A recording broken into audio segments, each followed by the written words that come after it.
जय श्री कृष्ण मित्रों। श्रीमद् भगवद गीता एकमात्र ऐसा दिव्य ग्रंथ है जो मनुष्य को जीवन जीने की सही दिशा दिखाता है।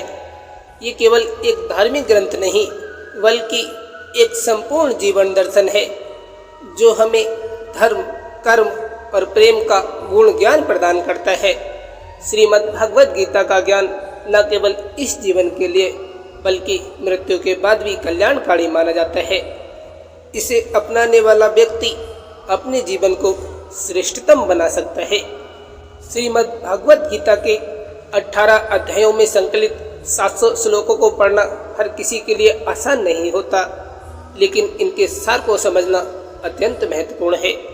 इसलिए आज के इस विशेष वीडियो में हम आपको गीता से प्रेरित कुछ ऐसे अनमोल विचारों से परिचित कराने जा रहे हैं जो आपके जीवन को सही मार्ग पर ले जाने में बहुत सहायक होंगे। इन विचारों को जानकर आप न केवल गीता के वास्तविक अर्थ समझेंगे बल्कि आपके मन को भी अद्भुत शांति और सकारात्मक ऊर्जा प्राप्त होगी। मुझे पूर्ण विश्वास है कि आप इस वीडियो को अंत तक देखेंगे और मन लगाकर सुनेंगे। यदि आप इन गुण रहस्यों को अपने जीवन में अपनाते हैं तो निश्चित रूप से आपकी सभी समस्याओं का समाधान अवश्य मिलेगा और वह हर लक्ष्य प्राप्त होगा जिसकी आपको तलाश है। ये स्वयं भगवान श्री कृष्ण का कथन है कि जो व्यक्ति गीता के इस दिव्य ज्ञान को हर सुबह और रात को सुनता है या आत्मसात करता है, वह संसार के मोह माया से मुक्त होकर सत्य के मार्ग पर अग्रसर होता है।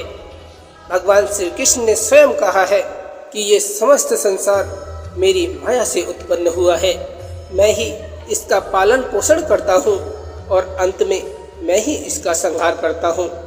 भूत, भविष्य और वर्तमान के सभी जीवों को मैं जानता हूँ, परंतु वास्तव में मुझे कोई नहीं जानता। जिस प्रकार अंधकार में एक दीपक जलता है और चारों ओर प्रकाश फैलता है, उसी प्रकार मनुष्य को सदा सत्य और धर्म के मार्ग पर चलना चाहिए। मित्रों, महाभारत के युद्ध में जब अर्जुन ने अपने सामने अपने ही परिवारजन, गुरु और सगे संबंधियों को देखा तो वे विचलित हो गए। उनका मन करुणा से भर गया, हृदय दुविधा से ग्रस्त हो गया और वे घोर निराशा में डूब गए। उन्होंने अपने हाथों में गांडीव धनुष गिरा दिया और अश्रुपूर्ण नेत्रों से भगवान श्री कृष्ण के समक्ष अपनी पीड़ा व्यक्त करने लगे। यहीं से प्रारंभ होता है श्रीमद् भगवद गीता का दिव्य संवाद, जहाँ भगवान श्री कृष्ण ने अर्जुन को मोह और अज्ञान के अंधकार से निकालकर उसे धर्म, कर्म और भक्ति का दिव्य ज्ञान प्रदान किया। ये संवाद केवल अर्जुन के लिए नहीं बल्कि समस्त मानवता के लिए एक अनमोल धरोहर है। तो मित्रों, आइए इस दिव्य ज्ञान के अमृत ज्ञान को अपने जीवन में आत्मसात करें और अपने मन को शांत, आत्मा को निर्मल और जीवन को सार्थक बनाएं। अर्जुन व्याकुल होकर कहते हैं कि हे केशव, मैं ये युद्ध कैसे लड़ सकता हूँ? यहाँ जो युद्ध के लिए एकत्रित हुए हैं वे मेरे अपने ही परिवारजन, पितामह भीष्म और आचार्य द्रोण, ये तो मेरे पूज्य गुरुदेव हैं। हे मधुसूदन, क्या मैं अपने इन पूजनीय गुरुओं के विरुद्ध धनुष उठाऊं? ये तो अधर्म होगा। उनसे युद्ध करने से तो अच्छा है कि मैं भिक्षा मांगकर अपना जीवन यापन कर लूं। धृतराष्ट्र के पुत्र मेरे ही भाई हैं, वे मेरे अपने हैं। मैं अपनों का संहार कैसे कर सकता हूँ और अपनों का संहार करके कैसे सुखी रह सकता हूँ? यदि ये युद्ध हुआ तो न जाने कितने योद्धा मारे जाएंगे, कितने परिवार उजड़ जाएंगे, जो महिलाएं विधवाएं हो जाएंगी, उनका क्या होगा? नहीं श्री कृष्ण, मैं ये युद्ध नहीं कर सकता। मैं अपने कुल का नाश कर दूं, ये मैं कैसे स्वीकार कर सकता हूँ? अर्जुन की आंखों में अश्रु हैं, उनका मन विक्षिप्त हो रहा है, वे थर थर काँप रहे हैं। वे व्याकुल होकर कृष्ण से कहते हैं कि हे कृष्ण, मेरा हृदय भय और संशय से भर गया है, मेरा मस्तिष्क शून्य हो रहा है, मेरा शरीर चला जा रहा है, मेरे हाथों से गांडीव धनुष फिसल रहा है, मेरे पैर थम नहीं रहे, मैं क्या करूं? मुझे कुछ समझ नहीं आ रहा है। माधव, कृपया मेरा मार्गदर्शन करें, मुझे वो ज्ञान दें जो मेरे भ्रम को दूर कर सके। अर्जुन की ये दयनीय स्थिति देखकर भगवान श्री कृष्ण मुस्कुराए। वे अर्जुन के भीतर उठते द्वंद्व को भली भांति समझ रहे थे। तब उन्होंने अर्जुन को वो दिव्य ज्ञान और सनातन ज्ञान दिया जो न केवल उस समय अर्जुन के लिए बल्कि आज भी संपूर्ण मानव जाति के लिए एक मार्गदर्शन प्रकाश स्तंभ है। श्री कृष्ण ने गीता के उपदेश देते हुए कहा कि हे अर्जुन, तुम बुद्धिमान की भांति बात कर रहे हो, किंतु जो वास्तव में ज्ञानी होते हैं वे इस प्रकार का सुख नहीं करते। मृत्यु और जीवन का शोक करना अज्ञान का लक्षण है। इसलिए उठो, मोह को त्यागो और अपने कर्तव्य का पालन करो। हे अर्जुन, इस संसार में कुछ भी तुम्हारे नियंत्रण में नहीं है। तुम चाहकर भी जीवन और मृत्यु को रोक नहीं सकते। ये सृष्टि का अटल नियम है कि यहाँ सब कुछ मेरे ही द्वारा संचालित होता है। ये सभी योद्धा वास्तव में मेरे ही द्वारा मारे जा चुके हैं। तुम तो केवल एक निमित्त मात्र हो। इसलिए जो ज्ञानी होता है वे किसी के मरने पर शोक नहीं करता, न ही वो भूतकाल की पीड़ा में डूबता है और न ही भविष्य की चिंता करता है। जो होना तय है वही होगा और जो नहीं होना है वो कभी नहीं होगा। जो इस सत्य को हृदय से स्वीकार कर लेते हैं ना, वो चिंता और देह से मुक्त हो जाते हैं। इसलिए हे पार्थ, ये मत सोचो कि यहाँ कौन अपना है और कौन पराया। एक क्षत्रिय का कर्तव्य है कि वह अधर्म के विरुद्ध युद्ध करे और न्याय की रक्षा के लिए अपने धर्म का पालन करे। यही उसका परम धर्म है और यही उसका मोक्ष प्राप्त करने का मार्ग भी है। यदि तुम मोहबस अपने कर्तव्य से विमुख हो गए तो संपूर्ण संसार तुम्हारी निंदा करेगा। लोग तुम्हें कायर और नपुंसक कहेंगे। ये युद्ध केवल व्यक्तियों के बीच नहीं है, ये धर्म और अधर्म के बीच की लड़ाई है। यदि अन्याय को समय रहते समाप्त नहीं किया गया तो अधर्म और भी अधिक प्रबल हो जाएगा। इसलिए आसक्ति का त्याग कर निष्काम भाव से युद्ध करो। श्री कृष्ण अर्जुन को समझाते हैं कि हे अर्जुन, मृत्यु एक अपरिवर्तनीय सत्य है जिसे कोई भी टाल नहीं सकता। जब से ये सृष्टि बनी है तब से जन्म और मृत्यु का चक्र चलता आ रहा है। जिस प्रकार मनुष्य पुराने वस्त्र त्याग कर नए वस्त्र धारण करता है, उसी प्रकार आत्मा भी पुराने शरीर को त्याग कर नया शरीर धारण करती है। ये प्रकृति का अटल नियम है। इस सत्य को स्वीकार करते हुए मनुष्य को बिना किसी भय के पूरी निष्ठा और समर्पण के साथ अपने कर्तव्य का पालन करना चाहिए और वर्तमान में जीना चाहिए। बुद्धिमान व्यक्ति ना तो मृतकों के लिए शोक करते हैं और न ही जीवित लोगों के लिए आसक्त होते हैं।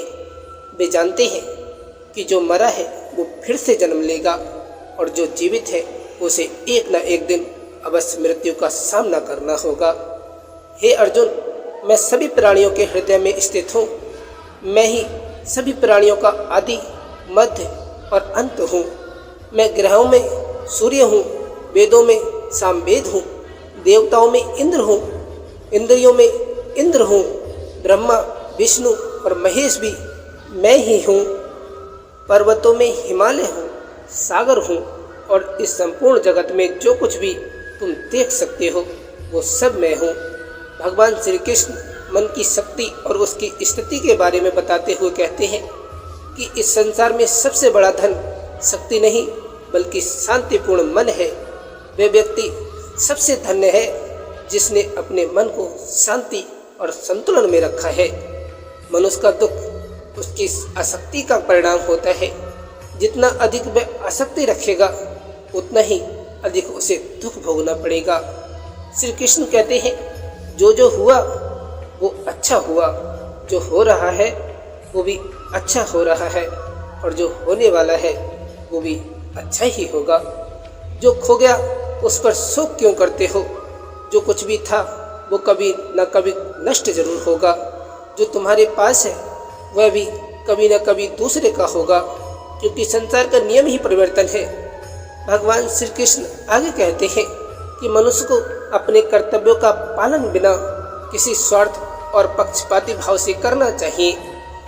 उसे परिणाम की चिंता किए बिना अपने कर्मों को निष्ठा और समर्पण के साथ करना चाहिए। उसे ना तो जीवन की कठिनाइयों से डरना चाहिए और न ही अपने भाग्य से। कर्तव्य और संघर्ष ही जीवन का हिस्सा है और इन्हें निभाने में ही सच्ची शांति और मोक्ष है। हे अर्जुन, स्वयं को पूर्ण रूप से भगवान के चरणों में समर्पित कर दो, यही सबसे बड़ा आश्रय है।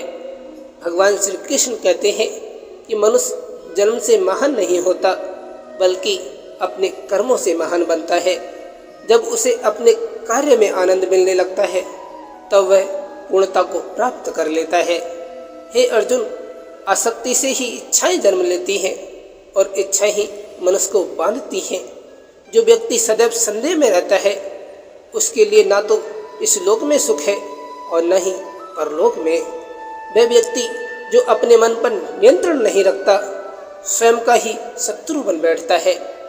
अशांत मन को नियंत्रित करना कठिन अवश्य है, लेकिन निरंतर अभ्यास से इसे संभव बनाया जा सकता है।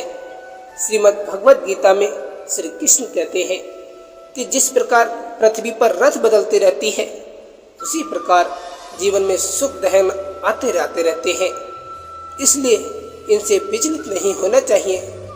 हे अर्जुन, समय और भाग्य से बढ़कर कुछ भी नहीं है। दीपक की लौ जलती है लेकिन उसके नीचे का अंधकार किसी को दिखाई नहीं देता।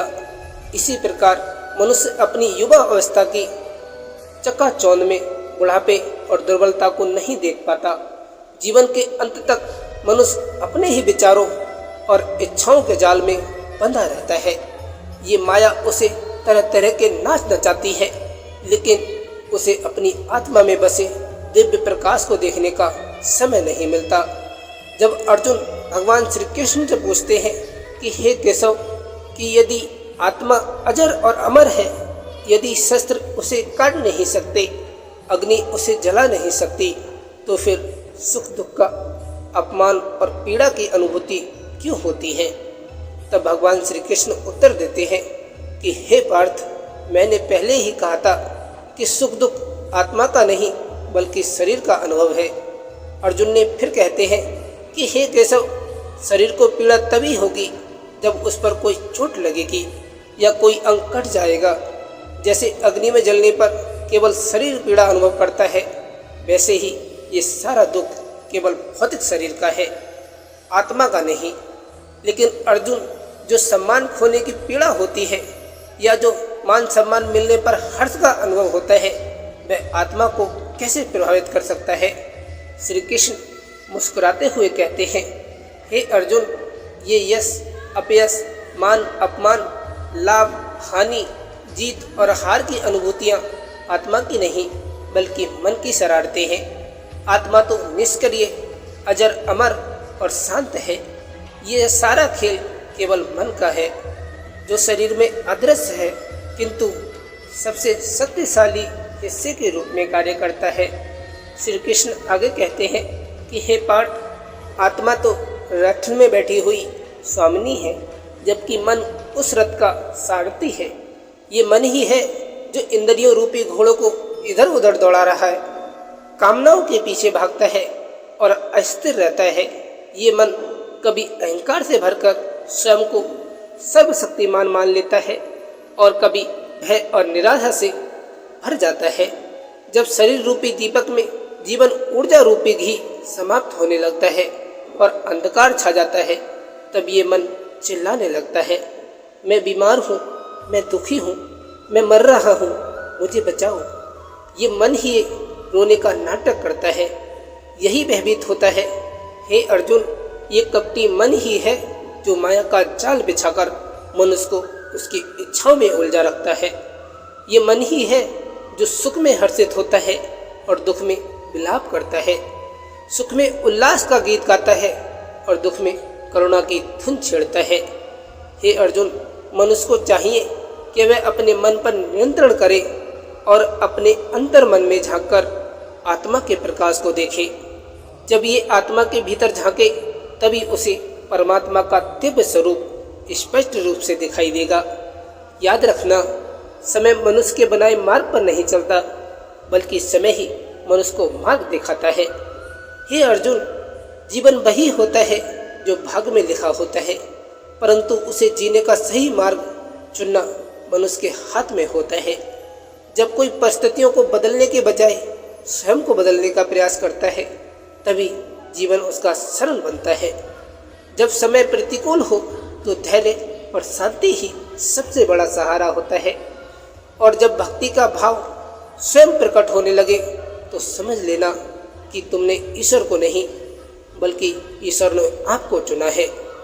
इसलिए संसार कुछ भी कहे, तुम अपने आप को शांत रखो, क्योंकि मन ही मनुष्य को सांसारिक भोगों की ओर आकर्षित करता है।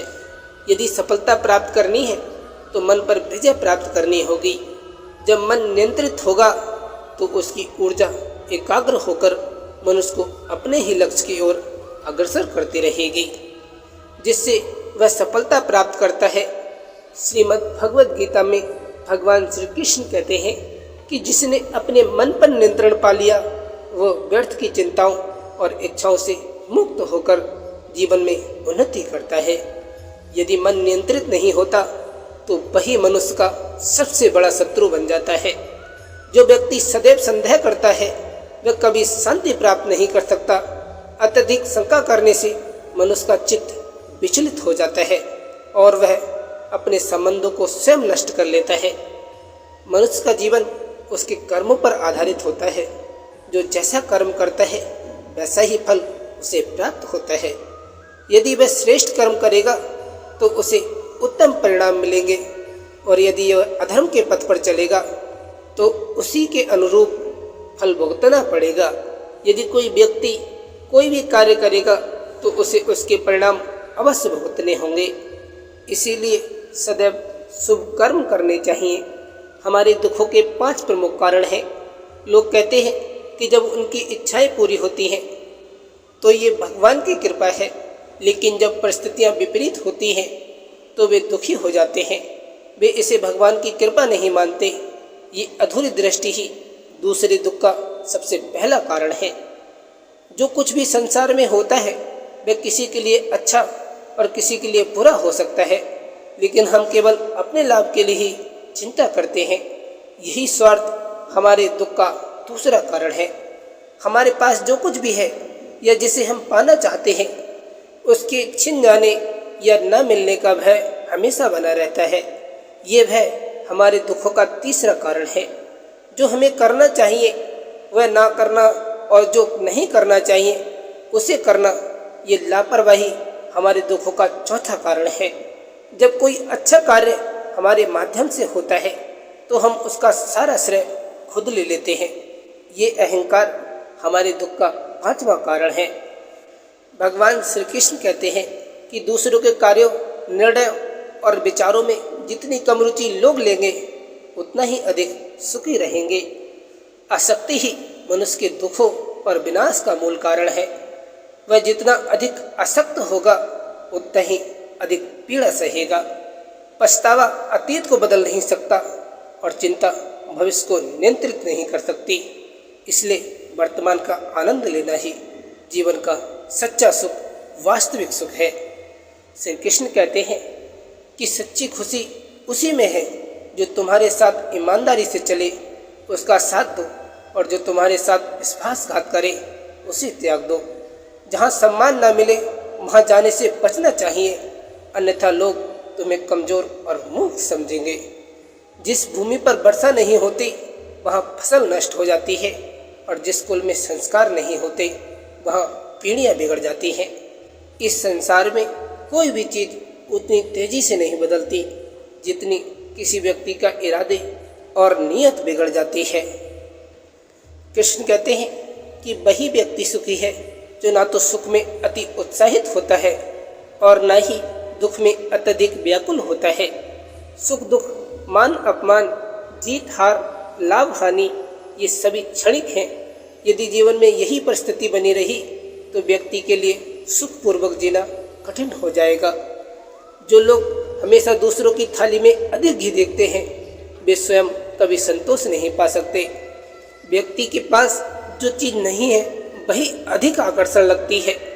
जब वह उसे मिल भी जाती है तो और नई इच्छाएं जन्म ले जाती हैं। इस प्रकार उसका संपूर्ण जीवन असंतोष में ही बीत जाता है।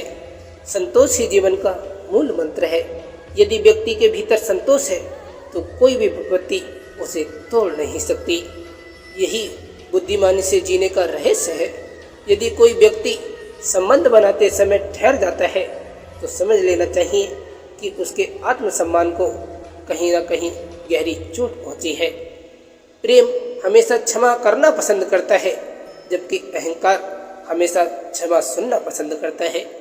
भगवान श्री कृष्ण कहते हैं कि व्यक्ति की पहचान उसके कर्मों से होती है, केवल नाम से नहीं। संसार में हजारों लोग हैं, लेकिन अच्छे कर्म करने के बावजूद लोग अक्सर किसी की बुरी बातों को ही याद रखते हैं। इसलिए लोगों की बातों की परवाह मत करो। किसी को धोखा देना एक कर्ज है जो किसी न किसी दिन लौटकर जरूर आता है। एक उत्तम दृष्टि वही है जो अपनी कमियों को देखे और दूसरों के गुणों को पहचाने। समय के अनुसार स्वभाव बदलने वाले व्यक्ति पर कभी भरोसा मत करना। लोग कभी भी अपना वास्तविक स्वरूप दर्पण में नहीं देखते। यदि दर्पण में चेहरा नहीं बल्कि चरित्र दिखाई देता तो संसार की सच्चाई कुछ और होती। अपमान को हमेशा समझदारी से तोलो, क्योंकि ये एक ऐसा ऋण है जिसे हर कोई ब्याज सहित लौटाने को तैयार रहता है। जीवन में अत्यधिक हंसी के पीछे छिपा दुख और गहरे दुख के पीछे छुपी हंसी को किसी से साझा मत करो। ये दुनिया अधिक खुशी पर नज़र लगाती है और दुख पर नमक छिड़कती है। कभी भी अपनी तुलना दूसरों से मत करो। उतने श्रेष्ठ बनो जितना तुम स्वयं बन सकते हो। संसार में दो प्रकार के लोग होते हैं, एक वे जो छोटी छोटी परेशानियों से घबरा जाते हैं और दूसरे वे जो कितनी भी कठिनाइयाँ आ जाएं फिर भी स्वयं को संभाल लेते हैं। कुछ लोग सब कुछ पाकर भी दुखी रहते हैं, जबकि कुछ लोग खाली हाथ रहकर भी भगवान का स्मरण करके मुस्कुराते रहते हैं। जीवन बदलने के लिए हर किसी को समय मिलता है, लेकिन समय को बदलने के लिए जीवन दोबारा नहीं मिलता। श्री कृष्ण कहते हैं जो होना है वो होकर रहेगा और जो नहीं होना है वह कभी नहीं होगा। जिनके मन में ये अटल विश्वास होता है वे कभी भी चिंता में नहीं पड़ते। हे अर्जुन, तुम इस संसार में अकेले आए हो और अकेले ही जाओगे। वास्तव में यहाँ कोई किसी का अपना नहीं होता। यहाँ तक कि हमें जन्म देने वाले माता पिता भी एक दिन हमें छोड़कर चले जाते हैं, तो फिर दूसरों से क्या आशा रखनी चाहिए। यदि कोई तुम्हें छोड़कर चला जाए तो दुखी मत होना। याद रखना, भगवान सदा तुम्हारे साथ हैं। श्री कृष्ण कहते हैं कि कोई व्यक्ति मुझे माने या ना माने, मैं किसी को नहीं छोड़ता। ये सभी मेरे ही बच्चे हैं। जो व्यक्ति अकेलापन महसूस करता है और दुखी होता है, उसे न केवल अकेलेपन से घबराने की आवश्यकता है और न ही उदास होने की। जब जीवन में कठिनाइयाँ आई तो धैर्य रखना, हिम्मत मत हारना। जो लोग स्वयं पर नियंत्रण रखते हैं और कठिन समय में धैर्य बनाए रखते हैं, वे हर चुनौती को सरलता से पार कर जाते हैं।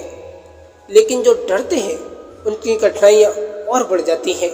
जो कठिन समय में अपने साहस को संभालते हैं, वे सबसे बड़ी मुश्किलों को भी आसानी से हरा देते हैं। जीवन में सबसे बड़ी भूल वही होती है जिससे हम कोई सीख नहीं लेते। आज जो भी कार्य तुम कर रहे हो वह व्यर्थ नहीं जाएगा, तुम्हें उसका फल अवश्य मिलेगा। और जो कुछ भी तुम्हारे पास आज है वह तुम्हारे पिछले कर्मों का ही परिणाम है। भगवान श्री कृष्ण कहते हैं कि जो व्यक्ति सच्चे भक्तिभाव से मेरी आराधना करता है, मैं उसे वो प्रदान करता हूँ जो उसके लिए पास नहीं होता, और जो कुछ उसके पास पहले से है उसकी रक्षा करता हूँ। चिंता करने में अपनी ऊर्जा व्यर्थ मत करो, बल्कि उसे समाधान खोजने में लगाओ। बुराई को देखना और सुनना ही बुराई की शुरुआत होती है, इसलिए सदैव अच्छे विचारों और शुभ कर्मों की ओर ध्यान दो। प्रेरणा का सबसे बड़ा स्रोत आपके अपने विचार होते हैं, इसलिए खुद को बड़ी सोच के लिए प्रेरित करें और जीतने के लिए अपने भीतर की शक्ति को जगाए रखें। कर्म का सिद्धांत बहुत सीधा और सरल है। अच्छा करो, क्योंकि जैसा तुम करोगे वैसा ही तुम्हें मिलेगा। अगर कोई भी व्यक्ति राधा कृष्ण का अनुसरण नहीं करता तो वह जीवन में कोई भी उद्देश्य नहीं पा सकता। जो लोग कीर्तन नहीं करते वे मोक्ष की ओर एक कदम भी नहीं बढ़ पाते। जो व्यक्ति दुखों का अनुभव करता है वह भविष्य में सुख पा सकता है, लेकिन जो दूसरों को दुखी करता है वह कभी भी सुखी नहीं हो सकता। अपने भीतर करुणा का वास करें, आवेग से नहीं। फूल बादलों की वर्षा से खिलते हैं, न कि उनके गरजने से। एक व्यक्ति चाहे कितना भी मीठा बोले, अगर वह गलत है तो वह अंत में सिर्फ तकलीफ ही देगा। वही जो सच्चा होता है वह चाहे कितना भी कड़वा बोले, वह एक न एक दिन औषधि की तरह काम करेगा। जैसे एक दीपक अपनी रोशनी कम किए बिना लाखों दीपों को जलाता है, उसी तरह यदि हम खुशियाँ बांटते हैं तो हमारी खुशियाँ कम नहीं होती। भगवान श्री कृष्ण कहते हैं कि हे मानव, अगर तुम सभी सांसारिक दुखों से छुटकारा पाना चाहते हो तो मेरी भक्ति करो। जो मेरी पूजा नहीं करता वो ना तो इस जन्म में और ना ही अगले जन्म में शांति प्राप्त कर सकता है।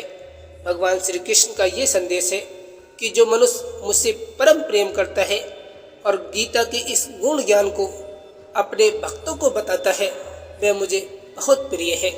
इसलिए आप भी इस गीता ज्ञान को फैलाकर भगवान श्री कृष्ण की कृपा प्राप्त करें।